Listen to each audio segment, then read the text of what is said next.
Sehingga ketika kita merasa tidak layak diselamatkan, iman itu akan datang dengan murni. Itulah iman yang benar. Iman yang sejati tidak lahir dari perasaan kita mampu. Iman yang sejati tidak lahir pada saat kita bisa. Iman yang sejati lahir ketika kita tidak bisa. Makanya iman adalah dasar pengharapan. Maka iman dasar pengharapan hanya akan timbul dengan sejati ketika kita dalam keadaan tidak ada harapan. Jadikan dirimu setiap hari dalam ketiadaan harapan. Agar harapanmu murni datang dari Tuhan, tidak mengandalkan dirimu.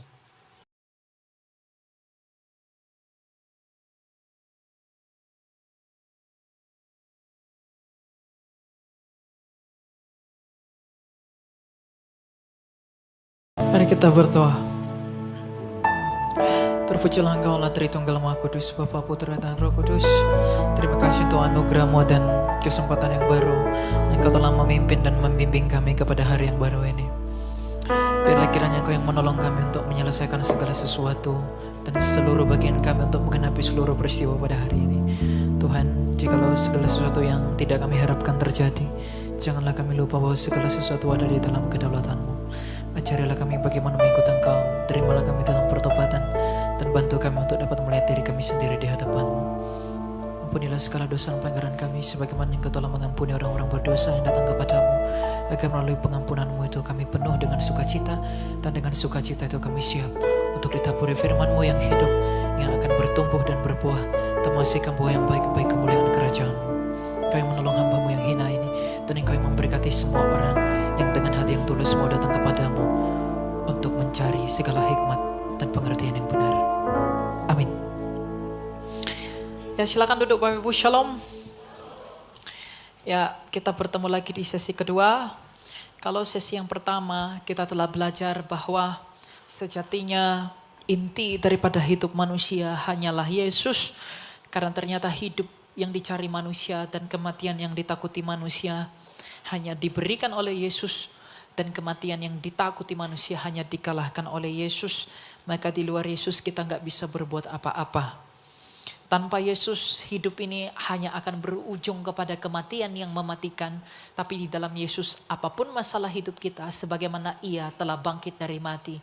Sekalipun kita bergumul, kita memiliki banyak masalah, kita memiliki banyak sekali hal yang membuat kita hari-hari terasa berat.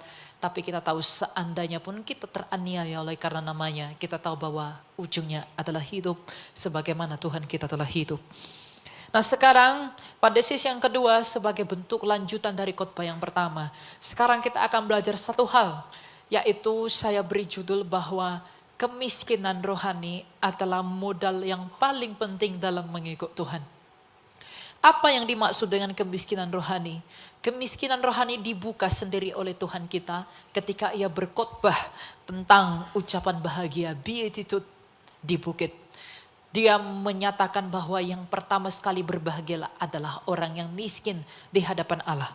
Dalam Matius 5 ayat yang ketiga dikatakan, berbahagialah orang yang miskin di hadapan Allah karena merekalah yang punya kerajaan surga. Berbahagialah orang yang miskin di hadapan Allah karena mereka lah yang punya kerajaan surga. Orang yang miskin di hadapan Allah ini orang yang bagaimanakah? Orang yang miskin di hadapan Allah. Kenapa dikatakan orang miskin di hadapan Allah? Sejatinya di dalam kodrat kita memang adalah orang yang miskin di hadapan Allah. Tapi secara khusus Tuhan Yesus mengatakan berbahagialah orang yang miskin di hadapan Allah. Dalam bahasa asli miskin di hadapan Allah artinya miskin di dalam rohani. Orang yang miskin secara rohani itulah yang diperkenankan oleh Allah. Orang yang miskin secara rohani adalah orang yang rendah hati. Suatu saat para bapak gereja pernah bertemu dengan iblis. Lalu kemudian iblis membanggakan suatu hal. Kamu tahu kitab suci, saya pun tahu. Kamu puasa, saya tidak makan.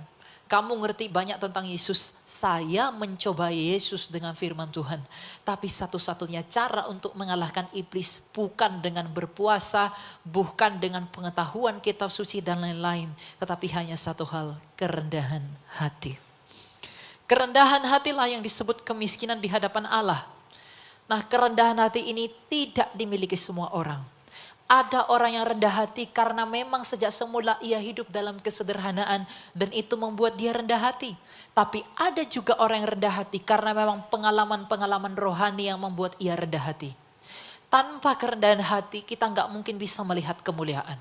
Tanpa kerendahan hati kita nggak mungkin punya alasan untuk bisa datang kepada Tuhan. Nah sekarang kalau kita mengerti kerendahan hati itu adalah begitu mulia, adalah begitu ajaib, adalah begitu benar kerendahan hati. Sebab kerendahan hati adalah lawan daripada dosa. Yang membuat dosa itu datang kepada dunia ini adalah kesombongan. Yang menganggap dirinya ada, menganggap dirinya benar, menganggap dirinya kaya, menganggap dirinya mampu. Tapi sebenarnya dia tidak demikian. Dengan merasa seperti itu dia menjadi kaya di hadapan Allah. Tapi tidak miskin. Maka itulah yang membuat dia jatuh di hadapan Tuhan. Nah bagaimanakah kita bisa melatih kerendahan hati kita agar kita bisa melihat Allah? Bagaimanakah kita bisa melihat Allah kalau kita sendiri tidak mengerti siapa diri kita? Adalah hal yang aneh apabila manusia menolak pujian. Tapi adalah hal yang biasa bagi orang yang rendah hati apabila ia menolak pujian dan tepuk tangan. Orang yang rendah hati adalah orang yang selalu memandang kepada kerendahan hati Tuhan. Bukankah telah nyata wajah Kristus yang suci itu, yang tidak bernoda, yang keindahannya tak terkatakan itu telah ditampar agar apabila kita ditolak kita tidak menuntut balas. Bukankah punggung Kristus yang mulai itu telah dicambukkan oleh banyak sekali cambukan agar ketika kita disakiti dan dipukul orang kita merasa kita layak memperolehnya. Bukankah Allah, firman Allah yang maha tinggi telah menjadi manusia agar kita mengerti kerendahan hati yang sejati. Dia yang duduk di atas para kerubim telah datang ke dunia ini mengambil rupa manusia untuk sama seperti kita. Yang mengambil rupa seperti kita tetapi tidak menganggap kesetaraan dengan Allah. Bukankah ini semua adalah tanda kerendahan hati kita, kerendahan hati Tuhan? Orang kalau mau rendah hati dia harus merenungkan Allah, dia harus melihat kepada Yesus. Sebab tak mungkin kita bisa menjadi rendah hati kalau Kristus tidak terlebih dahulu memberikan teladan kerendahan hati yang sejati. Bahkan ketika orang-orang menyakiti dia, ketika orang-orang menyalibkan dia, ketika orang-orang membuat dia seperti tidak berarti, dia berseru kepada Bapaknya, "Ya Bapa, ampunilah mereka sebab mereka tidak tahu apa yang mereka perbuat." Ia yang tidak pantas mendapatkan penghinaan telah dihina lebih hina daripada kita semua demi kasihnya kepada kita. Lalu siapakah kita manusia yang tidak memiliki nilai apapun dalam hal terkecil yang ada pada Kristus itu sehingga kita tidak berusaha untuk memandang kerendahan hati kepada Tuhan? Menjadi rendah hati tanpa menjadi miskin di hadapan Tuhan, tak mungkin kerajaan Allah itu ada di dalam diri kita. Sebab kalau kerajaan Allah telah diberikan oleh Allah ke dunia melalui kerendahan hatinya, maka kerajaan Allah yang diberikan oleh kerendahan hati Allah itu pun hanya bisa diterima manusia kalau manusia itu rendah hati. Kalau manusia itu berusaha memiskinkan dirinya. Orang yang memandang kepada Kristus akan selalu merasa bahwa Tuhan tidak ada yang bisa kubanggakan. Tidak ada yang bisa kubawa. Tidak ada kebenaran. Tidak ada kebaikan dalam diriku. Oleh karena itu jikalau kita bangga dengan apa yang kita miliki. Kita melihat sesuatu yang besar dalam diri kita. Lalu kita melupakan kemurahan hati Tuhan dan anugerah. Kita tidak mungkin masuk dalam kerajaan surga. Karena tiada tempat bagi mereka yang meninggikan dirinya dalam segala hal, dalam hal apapun di dalam kerajaan surga. Mereka yang ada di dalam kerajaan surga adalah mereka yang melihat dirinya sendiri, yang mengenali dirinya sendiri di hadapan Tuhannya. Mungkinkah orang yang tidak sakit mata pergi kepada dokter mata jikalau ia tidak sadar ada kelemahan pada matanya? Mungkin tidak orang yang tidak sakit gigi pergi kepada dokter gigi kalau ia tidak menyadari bahwa giginya sedang sakit. Mungkinkah kita datang kepada Tuhan yang mengampuni dosa itu kalau kita tidak sadar betapa berdosanya kita di hadapan Allah? Kita harus mengerti, kita harus sadar bahwa kita adalah orang yang begitu jahat. Kita adalah orang yang begitu hina. Kita adalah orang yang begitu berdosa. Kita tidak bisa menghasilkan apa-apa sehingga hidup kita setiap hari hanya mengandalkan anugerah Tuhan. Sehingga dalam doa kita tidak datang seperti pemuda yang kaya itu. Ketika Tuhan Yesus mengatakan, ketika pemuda yang kaya itu menanyakan, bagaimanakah caraku masuk dalam kerajaan surga? Tuhan Yesus bilang, jangan membunuh, jangan berzina, jangan mengingini. Pemuda itu dengan bangga dan merasa kaya mengatakan, aku telah melakukan itu semua. Dan Tuhan Yesus tahu hati pemuda itu cinta sekali dengan uang. Lalu Tuhan Yesus mengatakan satu hal, pergilah, juallah semua milikmu, ikutlah aku. Lalu pemuda itu dengan sedih hati meninggalkan Yesus karena banyak sekali hartanya. Oleh karena itu inilah bukti bahwa dia merasa dia sudah taat, dia merasa dia sudah lakukan ini, lakukan itu. Tapi tanpa kerendahan hati itu akan sia-sia dan membawa kepada kita kepada kebinasaan. Jikalau kita merasa kita sudah memberi persepuluhan, kita sudah sering datang ke gereja, kita sudah menolong orang lain, kita sudah melayani Tuhan, lalu dengan demikian kita merasa kaya, kita dengan demikian merasa layak, kita dengan demikian merasa lebih baik daripada saudara kita. Mungkin hal itu menolong orang lain. Tapi dengan sikap hati yang seperti itu, kita menjadi gagal diperkenankan Allah. Karena dengan merasa layak dengan apa yang kita lakukan, kita tidak menjadi miskin di hadapan Tuhan. Dan tidak mungkin kerajaan Allah itu diberikan kepada orang seperti itu. Kurang pekerjaan, kurang hebat apakah pekerjaan malaikat yang memimpin pujian yang telah jatuh itu. Kurang dekat apakah ciuman Yudas kepada Yesus yang setiap hari datang dan hidup bersama Yesus. Tapi tanpa kemiskinan rohani, dia sadar kebutuhannya akan Tuhan. Dia ternyata terbuang. Maka kita pun gak akan mungkin bisa melihat Allah. Kita gak mungkin bisa rendah hati. Kalau kita gak melihat kerendahan hati Tuhan kita itu. Dia datang menjadi teladan. Dia menjadi yang paling miskin di antara semua yang pernah dilahirkan. Agar kita yang paling miskin sekalipun tidak punya alasan untuk berduka. Kita tidak punya alasan untuk mengatakan bahwa aku tidak melihat teladan yang sempurna. Dia yang maha kaya telah menjadi bagian dalam kemiskinan di dunia ini. Agar semua orang yang miskin dalam penderitaan apapun, dengan rendah hati mengatakan, aku mau mengikut Tuhan. Jadi tanpa kerendahan hati, tanpa memandang kepada Tuhan, kita gak mungkin bisa rendah hati. Sadari bahwa kita mungkin perlu memandang kepada Tuhan. Dan setelah kita memandang kepada Tuhan, pandanglah dirimu sendiri. Anthony de Great pernah mengatakan bahwa kunci mengenal Allah adalah mengenali diri sendiri. John Calvin mengatakan, kalau kamu tidak mengenal dirimu, kamu tidak mungkin mengenal Allah. Kenalilah dirimu. Bagaimana caranya aku mengenali diriku? Siapakah aku di hadapan Tuhan? Apakah aku di hadapan Tuhan? Kita harus bisa mengenali diri kita di hadapan Allah. Siapakah kita ini di hadapan Allah? Kita ini seperti debu yang tidak terlihat dalam segala hal. Tapi Allah masih memilih untuk mengasihi kita. Tanpa mengenali diri kita, tanpa mengenali luka, tanpa mengenali dosa kita, kita nggak mungkin mengenal Allah. Kalau kita mau mengerti hidup yang ada pada Yesus, kita harus mengerti dosa yang diselesaikan oleh Yesus. Dan sebelum itu terjadi, kita harus tahu dosa, luka, cacat, celah di dalam diri kita. Bagaimana kita tahu kita sakit kalau kita nggak sadar bahwa kita ini orang sakit? Bagaimana kita tahu kita ini orang berdosa kalau kita tidak memberi waktu untuk menyadari dosa-dosa kita? Bagaimana kita tahu ini kita butuh pertolongan Tuhan kalau kita ini tidak dalam keadaan yang lemah? Kita harus mengenali diri sendiri, kenali dirimu. Bagaimana caranya aku mengenal diriku? Berdiam diri. Dosa itu adalah sebuah kerusakan, dosa itu adalah sebuah kehinaan, kebiadaban, kebrengsekan yang ada dalam diri kita. Kita mewarisi kodrat berdosa daripada nenek moyang kita. Sehingga dosa itu menipu kita.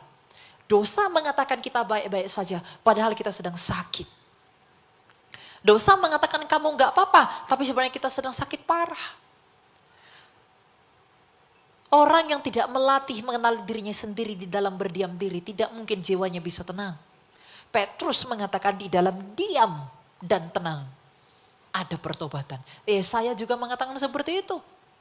Jangan sibukkan harimu ya, saya tahu kita bekerja, kita melakukan banyak hal di dunia ini. Anak-anak butuh makanan, kita butuh kuliah, kita butuh ini, itu dan segala macam. Tapi sempatkan waktu dalam hidupmu untuk berdiam diri di hadapan Tuhan. Untuk mengkoreksi siapa dirimu.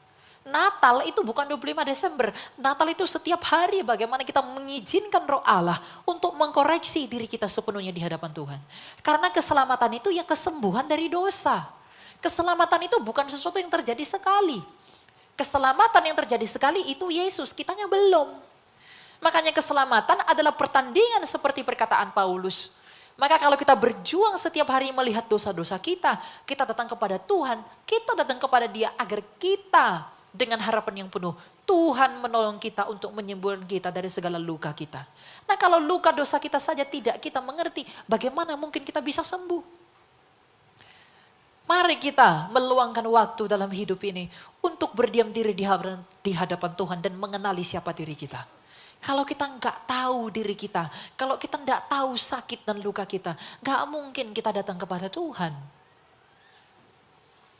Dan kadang rasa sakit itu adalah kunci mengenali diri sendiri.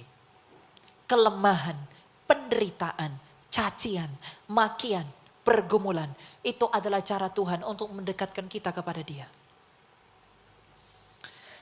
Jadi luangkan waktu untuk berdiam diri. Dengan berdiam diri di dalam kamarmu kamu berdoa kepada Tuhan. Tuhan, aku mau mengenali siapa diriku. Tuhan ternyata aku gak rohani ya. Tuhan ternyata aku munafik. Tuhan ternyata aku palsu. Tuhan ternyata aku jahat. Tuhan ternyata aku gak seperti itu. Tuhan ternyata pelayananku ini motivasinya aneh. Kita harus menyadari kita ini sakit. Dengan menyadari kita ini sakit, kita menyadari bahwa kita memang butuh Tuhan. Kita dengan menyadari kita ini tidak bisa berbuat apa-apa, maka kita datang kepada Yesus yang memang bisa melakukan segala sesuatu. Anak-anak muda secara khusus, jangan sibukkan dirimu dengan pesona-pesona dunia yang gemerlap. Kita punya waktu untuk mendatangi kekasih. Kita punya waktu untuk mendatangi gebetan. Kita punya waktu untuk teleponan 24 jam. Tapi kita tidak punya waktu untuk berdiam diri melihat diri kita. Kita ini seperti air yang keruh. Dosa di dalam kita ini keruh.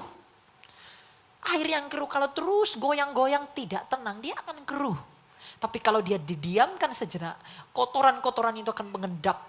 Dan pada akhirnya dia bisa berpikir jernih.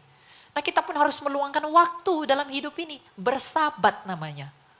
Dengan sabat kita bisa mengenal diri kita. Kita bisa tahu siapa diri kita. Karena Roh Kudus itu bekerja ketika kamu tenang.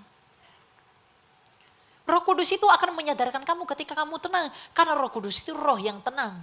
Roh Kudus menolong, Roh Kudus menuntun, Roh Kudus membimbing, Roh Kudus menopang kamu ketika kamu tenang. Ketika kamu diam di hadapan Tuhan dan mengatakan, Tuhan aku gak punya apa-apa. Tuhan aku gak mampu berbuat apa-apa. Tuhan dosaku begitu banyak. Disitulah Roh Kudus itu menolong kamu bagaimana melangkah hidup lebih baik. Dan pada saat yang sama dia menghibur kamu akan pengampunan yang diingatkan dari Tuhan.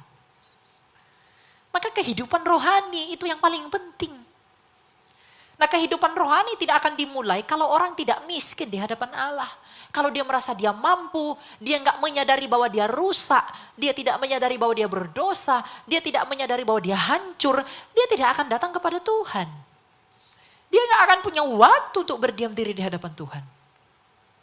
Kenapa Tuhan Yesus pergi berdiam diri? Mengapa dia ke gurun? Mengapa dia ke bukit berdoa sendirian? Karena berdiam diri itu penting. Kalau jiwamu selalu sibuk, kamu gak punya waktu di hadapan Allah. Kamu akan lupa dosa itu akan semakin bertumpuk menutupi mata daripada hati yang terhubung dengan Allah. Sehingga semuanya terlihat biasa saja. Ambil bagian dalam hidupmu untuk bertemu dengan Tuhan melalui sabat. Ada 10 hukum. Kenapa hukum keempat hukum sabat? Hukum 1 sampai 3 hukum kepada Allah. Hukum 5, 10 hukum kepada manusia. Hukum keempat adalah sabat. Karena apa? Manusia dan Allah hanya bisa bertemu kalau kita bersabat.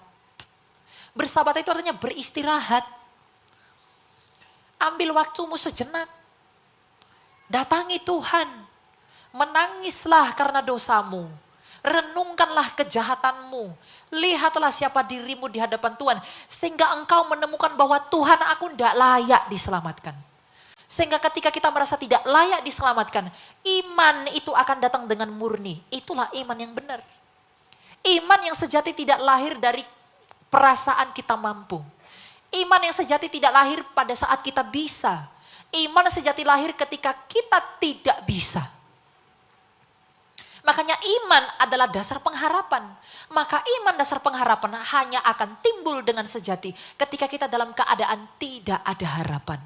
Jadikan dirimu setiap hari dalam ketiadaan harapan. Agar harapanmu murni datang dari Tuhan, tidak mengandalkan dirimu. Datang setiap hari kepada Tuhan. Tuhan, betapa terlukanya aku. Tuhan, betapa berdosanya aku. Tuhan, betapa hinanya aku ternyata Tuhan. Engkau sibuk memikirkan yang baik tentang aku, tapi aku malah sibuk melawan Engkau. Betapa baiknya Tuhan itu. Keputusan Tuhan tidak pernah salah, tapi dosa di dalam diriku, keinginanku, ambisiku membuatku salah memahami Dia. Tuhan tidak pernah salah. Dosa-dosa di dalam diri kita inilah yang membuat kita salah memahami Dia. Kita ingin ini, ingin ini, ingin ini, ingin ini. Ketika Tuhan tidak berikan keinginan kita, kita memandang Dia sebagai yang jahat. Bukankah kita ini terlalu jahat? Tuhan sibuk setiap hari bagaimana kita bisa selamat. Tapi kita sibuk mencari jalan yang susah itu. Kita mencari jalan yang lurus, tapi yang berakhir pada kebinasan itu. Adalah memang benar. Jalan menuju kerendahan hati adalah jalan yang sempit. Tapi tidak ada keraguan bahwa ujung daripada jalan yang sempit itu adalah kota sukacita. Di mana tidak ada lagi penderitaan dan aniaya yang akan dihadapi di Yerusalem yang baru itu. Kita tidak tahu, kita tidak sadar bahwa kita ini tertipu. Orang yang tidak berdiam diri di hadapan Tuhan tidak mungkin selamat. Ingat itu. Karena tanpa mengerti kebutuhanku akan Tuhan, apakah makna Yesus dalam hidup kita? Kalau kita tidak meluangkan berdiam diri di hadapan Tuhan, apakah makna Yesus di dalam hidup kita? Kalau hanya mengatakan Dia Tuhan, Dia adalah juru selamat, bukankah setan pun tahu Yesus adalah Tuhan? Tapi apakah buah pengenalan kita bahwa Yesus adalah juru selamat kalau batin kita tidak dirubah menjadi sama seperti Kristus? Firman Allah menjadi manusia agar hati Allah itu ada pada manusia. Hati Allah yang bagaimana? Yang rendah hati itu. Alasan firman Allah menjadi manusia agar kita memiliki hati seperti hati Allah itu. Ia yang terlihat hina tapi dibungkus di dalam kehinaan, tapi terlihat kemuliaan dalam dirinya. Itu yang Tuhan mau berikan kepada kita. Kita ini bejana yang gak bisa berbuat apa-apa. Bejana dari tanah liat, peliharalah harta yang berharga. Harta yang berharga itu apa? Kerendahan hati.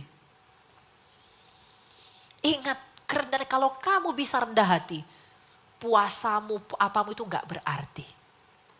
Puasa pun kamu melakukan apa, kamu bersedekah, tapi kalau kamu menganggap dirimu hebat, menganggap dirimu kuat, menganggap dirimu mampu, gak ada artinya itu. Tuhan datang dalam aniaya, Tuhan datang dalam penderitaan, Tuhan datang dalam kehinaan, mengajarkan satu hal, rendah hati. Kita harus berdiam diri untuk bisa menerima, benar-benar menerima Tuhan sebagai juru selamat kita. Ambil waktumu, dalam 1 minggu, luangkan berdiam diri, datangi Tuhan. Tuhan, aku gak bisa berbuat apa-apa. Makanya Tuhan bilang apa? Kalau kamu gak memiliki iman seperti seorang anak kecil ini, gak mungkin kamu masuk dalam kerajaan surga. Anak kecil itu artinya apa? Anak kecil itu gak bisa berbuat apa-apa. Di dalam ketidakmampuannya berbuat apa-apa, dia datang kepada orang tuanya. Dia mau makan, dia datang ke orang tuanya. Dia mau minum, dia datang kepada orang tuanya. Artinya apa? Bergantung penuh kepada orang tuanya. Nah, kita sebagai anak-anak Allah, marilah kita bergantung penuh dalam segala hal kepada Allah. Bagaimana kita bergantung kepada Allah kalau kita tidak sadar kita butuh pertolongan Allah.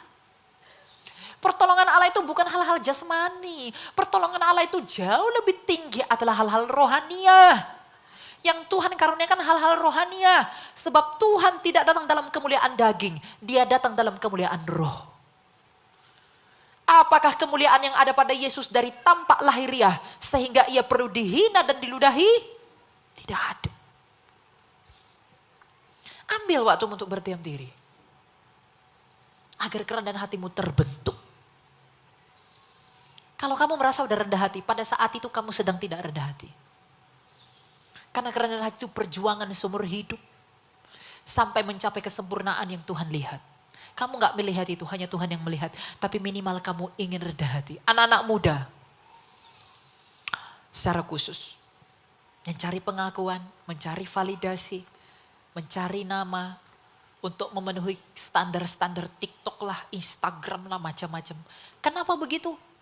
Memang manusia setelah kejatuhan itu selalu mencari kepastian. Adam dan Hawa ketika mereka jatuh ke dalam dosa, mereka cari kepastian. Aduh, dia ketakutan, dia mau cari kepastian.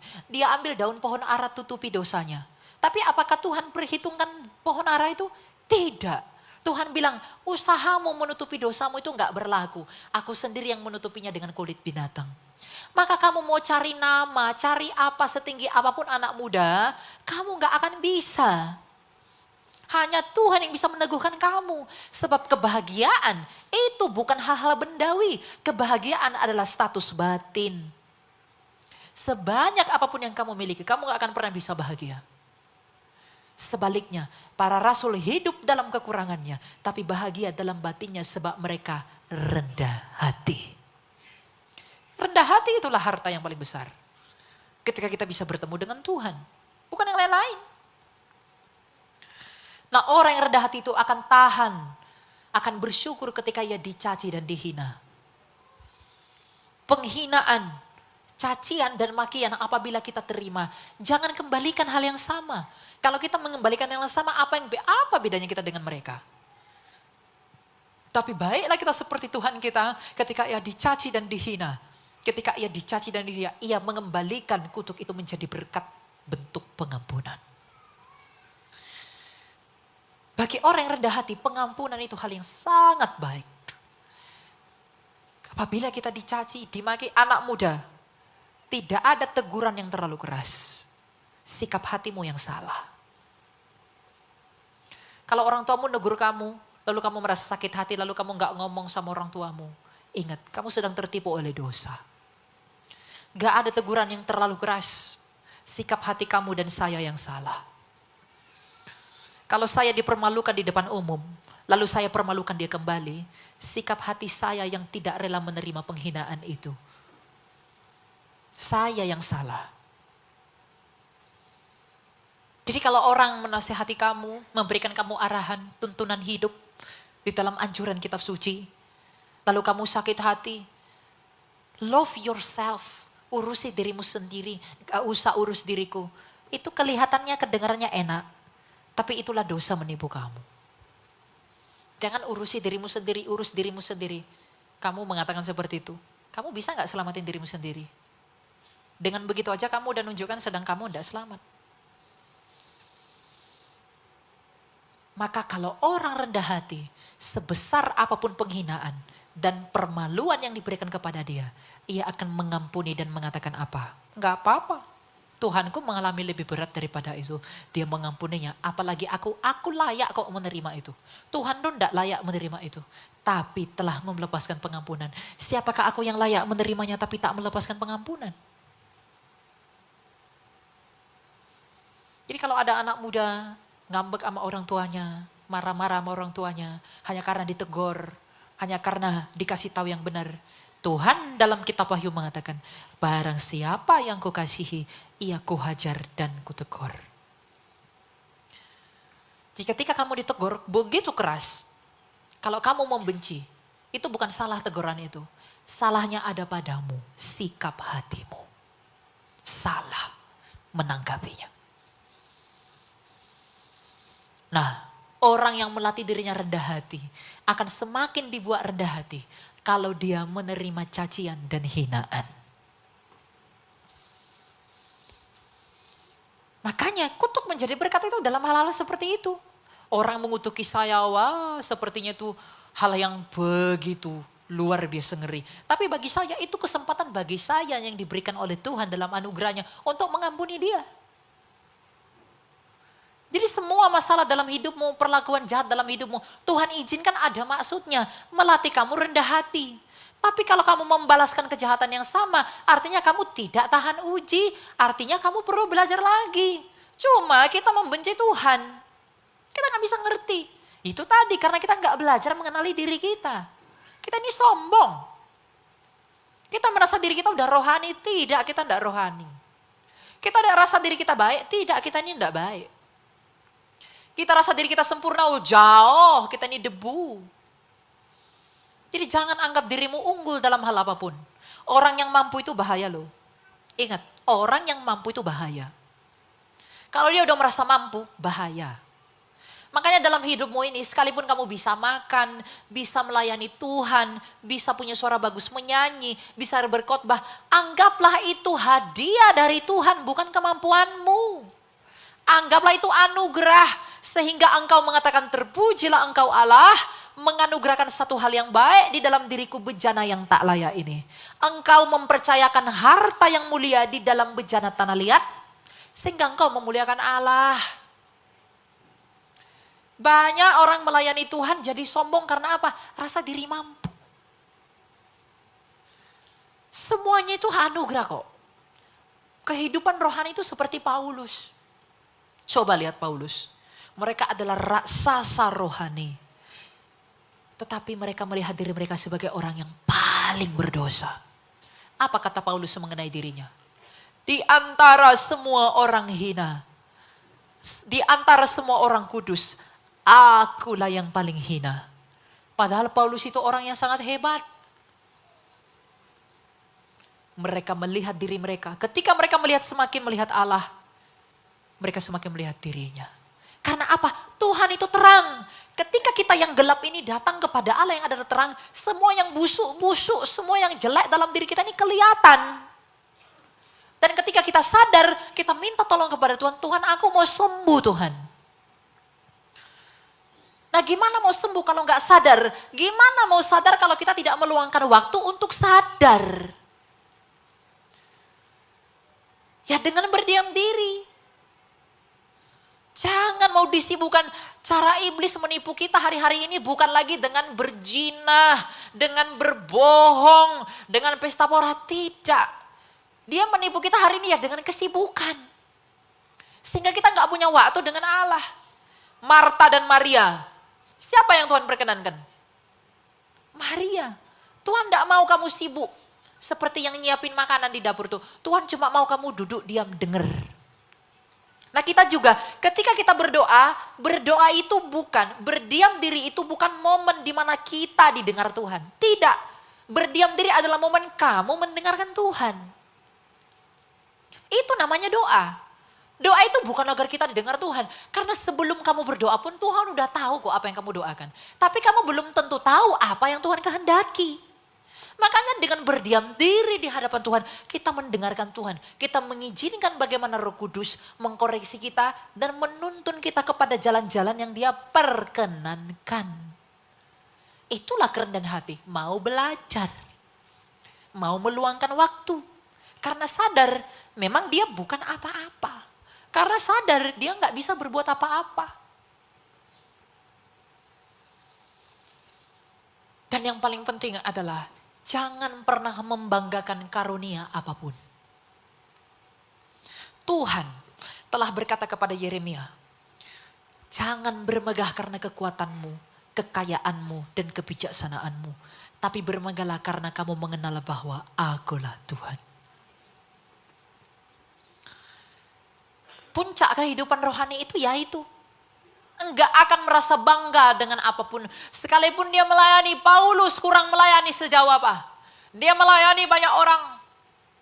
Dia pergi ke Filipi, dia pergi ke Efesus, dia pergi kemana-mana. Tapi mengenai dirinya yang begitu hebat melayani Tuhan, dia mengatakan dirinya sebagai orang yang paling berdosa. Terbalik kan? Hari-hari ini orang baru tahu hal-hal rohani, rasa jadi nabi, rasa jadi rasul. Wah, apa itu? Baru belajar firman Tuhan, baru rasa diri paling rohani.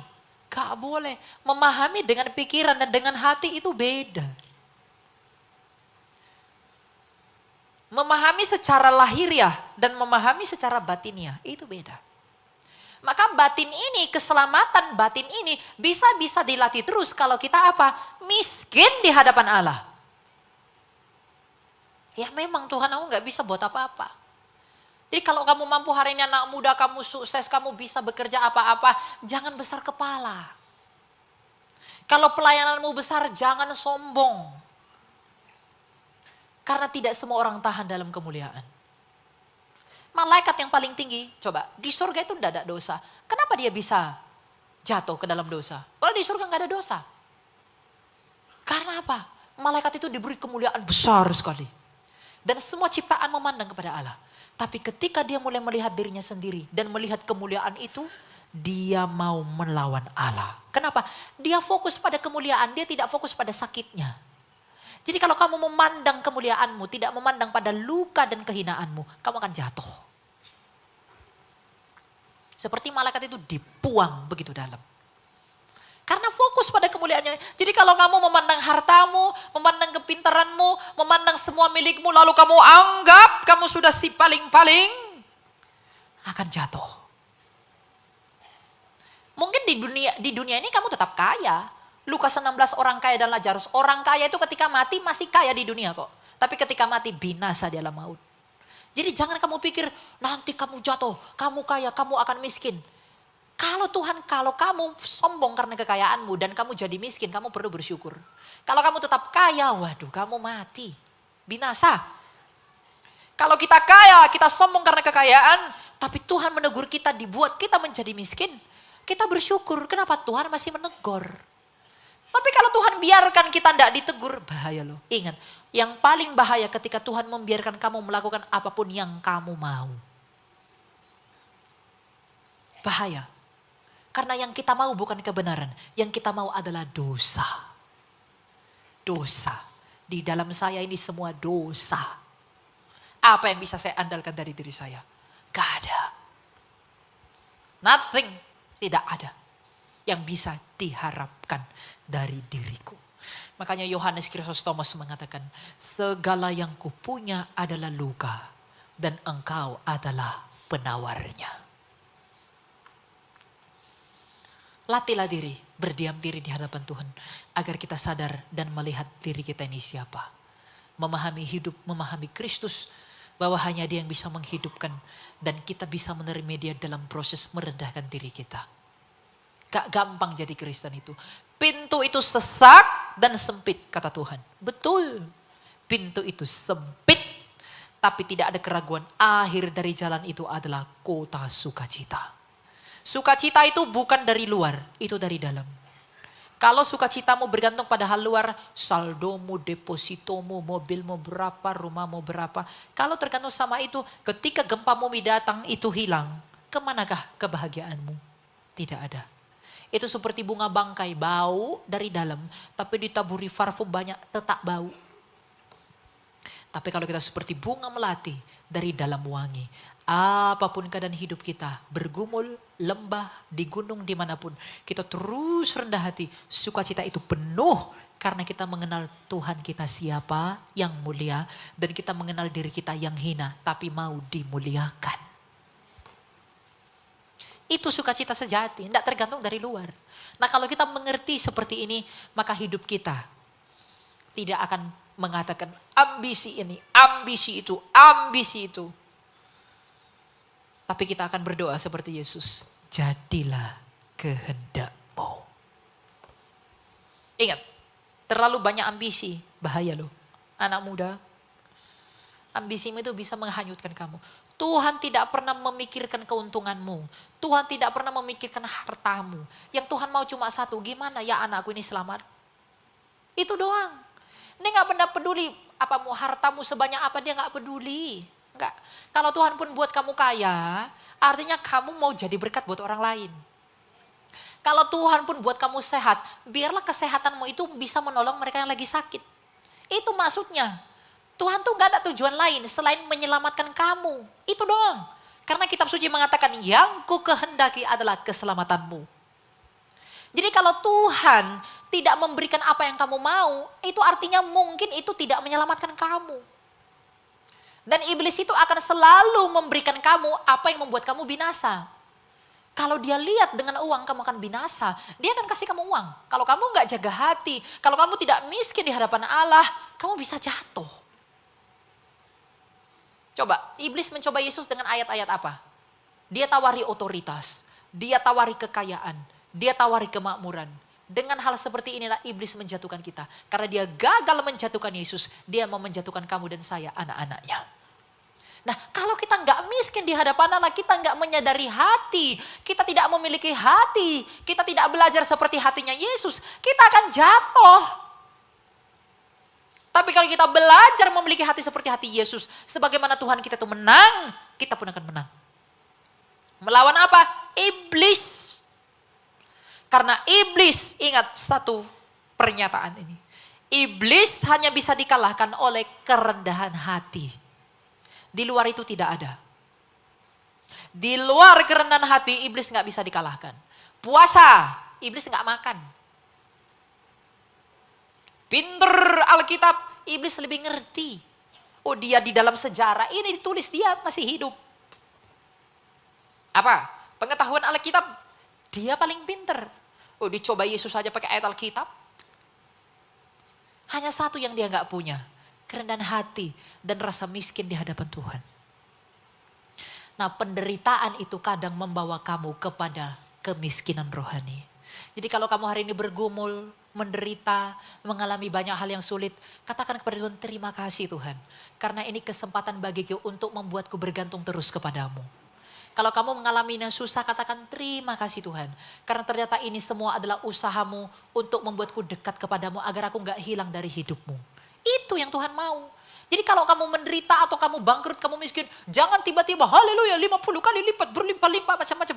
Jangan. Kalau kamu dikasih Tuhan, izinkan Tuhan sakit, langsung sembuh. Jangan, itu salah.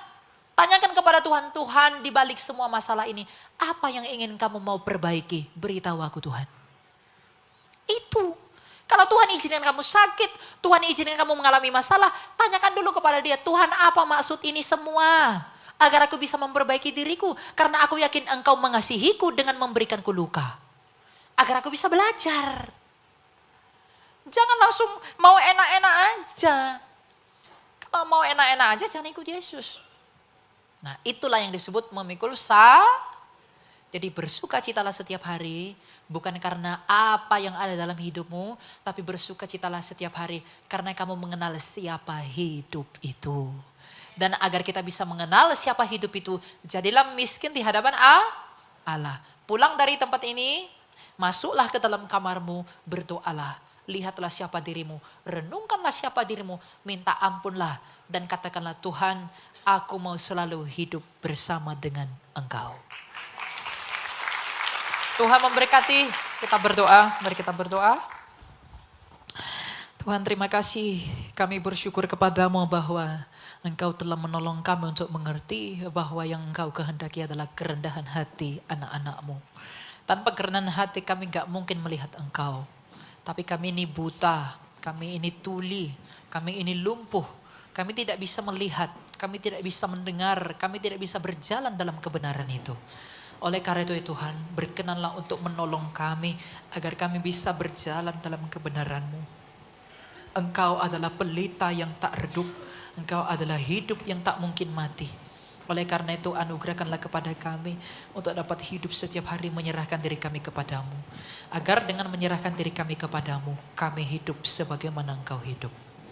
Ubahkanlah hati kami di dalam kehendak-Mu, agar dengan hati yang baru, kami tidak memandang Engkau sebagai kesalahan, tapi kami memandang Engkau sebagai kebenaran yang selalu berusaha memperbaiki hidup kami. Segala masalah, segala pergumulan adalah baik bagi kami agar kami selalu bergantung kepadamu. Apakah gunanya kecukupan jikalau kecukupan itu membuat kami jauh daripadamu? Sebab adakah hal yang lebih indah Tuhan selain daripada berdamai dengan Engkau? Adakah hal yang lebih mulia selain daripada kelak kami melihat-Mu sebagai Raja? Adakah hal yang lebih harum selain daripada menghirup kota surgawi yang penuh dengan sukacita itu? Oleh karena itu Tuhan, ajari kami untuk rendah hati. Bantu kami untuk melihat diri kami, melihat dosa-dosa kami, menyadari bahwa kami adalah orang lemah, gak bisa berbuat apa-apa tanpa Engkau. Agar setiap hari kami datang kepadamu, menyerahkan diri kami kepadamu, agar dengan hidup bersamamu, kami bisa melalui hidup ini. Engkau tidak menjanjikan hidup selalu terang, Engkau menjanjikan penyertaan-Mu dalam hidup kami. Oleh karena itu, apapun yang terjadi dalam hidup kami tahu sebagaimana Engkau hidup, ujungnya adalah hidup. Karena hiduplah yang kami cari, maka Engkaulah jawaban hidup kami. Kuatkanlah iman itu, tambahkanlah iman kami, sebagaimana Engkau menambahkan iman kepada para rasul-Mu. Janganlah kami bermegah atas apapun. Jikalau kami mulai sombong, jikalau kami mulai merasa hebat, jikalau kami mulai merasa mampu, ingatkan kami Tuhan kehinaan kami. Ingatkan kami kesalahan kami. Ingatkan kami betapa kami tidak layak. Agar dengan semuanya itu maka terpujilah Engkau di dalam kekayaan kasih karunia-Mu yang memperkenankan diri-Mu kepada kami orang-orang berdosa. Ingatkan kami setiap hari oleh Roh-Mu yang kudus untuk setiap hari datang kepadamu di dalam doa, mendengar, mengerti, memahami kehendak-Mu dalam hidup kami. Sebab Engkau tak pernah salah, tapi kamilah yang selalu salah memahami-Mu. Ampuni kami Tuhan atas seluruh kejahatan kami, atas seluruh dosa dan pelanggaran kami, sebagaimana Engkau telah mengampuni orang-orang berdosa yang memohon kepadamu. Dipuji dan dimuliakanlah nama-Mu ya Tuhan kami Yesus Kristus, dengan Bapa-Mu yang kekal yang mengutus Engkau, dan Roh-Mu yang kudus yang membawa, menuntun, menolong dan menghibur kami kepada seluruh kebenaran-Mu untuk saat ini, yang masa yang akan datang, dari abad hingga segala abad. Amin.